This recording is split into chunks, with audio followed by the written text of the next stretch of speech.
16 takedowns, all unsuccessful, still led to a decision victory.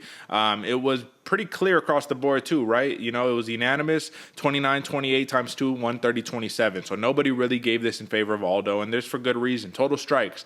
First off, let's just look at the attempts. 230 attempted strikes for Merab, only 92 for Aldo. So once again, I felt like Dvalishvili did a great job of putting a pace on Aldo, knowing he does tend to get tired.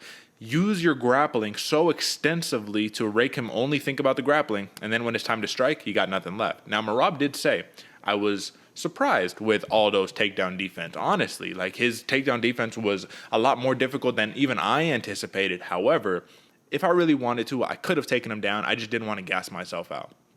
What do you make of a statement like that coming from a fighter who was not able to land any successful takedowns? But then again, they were in there. They felt what they needed to feel. Do you take that as a valid statement from Merab, or do you think that he's just kind of saying that? It feels like he's not the type of guy that would just like say some crazy shit like that. So what do you think? I don't necessarily, if you didn't try on 16 attempts, why'd you shoot 16 times? Like that doesn't really make sense to me. Because if you wanted to take somebody down, you would. But like, if I think it's just kind of really not giving Jose Aldo the credit that he deserved for stuffing all of those takedowns. Because, I mean, yeah, sure, you shot 2. Then I'd be like, oh, okay, yeah, you know, if you really want to, but you don't want to gas yourself out, that makes sense. But 16 times, man, you go shoot on anybody 16 times, that's a lot of gas you're using and a lot of attempts, you know. And I don't know, I don't really, it's an interesting one. I think that's a little bit more narrative kind of coming out right there, where he's saying, you know, oh no, I'm better than that. Like, don't worry about it, like, and kind of just saving face more than anything. Because, like I said, man, 16 attempts on a takedown, that is trying. Yeah. Maybe it's just grappler's pride, you know. But either way, Merab, he did the right game plan. And I think that the game plan ultimately, because he said it from the jump, right? He's like, I'm going to try to take him down. I'm going to win on points. That's literally my game plan. Make it easy for me.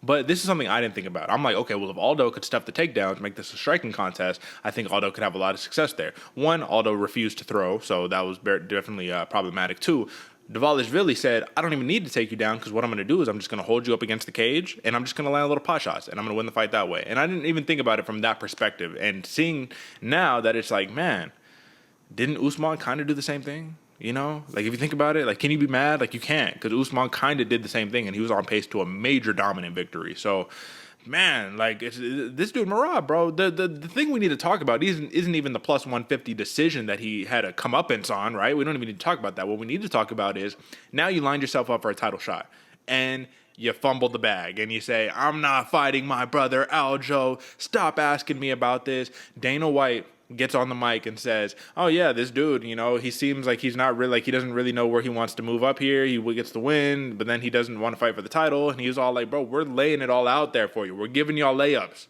But Merab kind of fumbled it on this one. So we all wondered what would happen when it would get to this point. He literally had the champion in his corner, coaching him to a win. I mean, where Merab, he's capped, right? Where do we go with him? What do we do? I mean, I'm not a fan of making somebody fight if they don't want to fight. It's kind of a bully move. But like you said, man, given all the layups, you have a clear lane to the title, and just it's your quote unquote brother that's up there, you know. And all right, I mean, I guess, man, you kind of capped yourself off at where you want to be. If you're cool with Aljo, being number 1, you being number 2.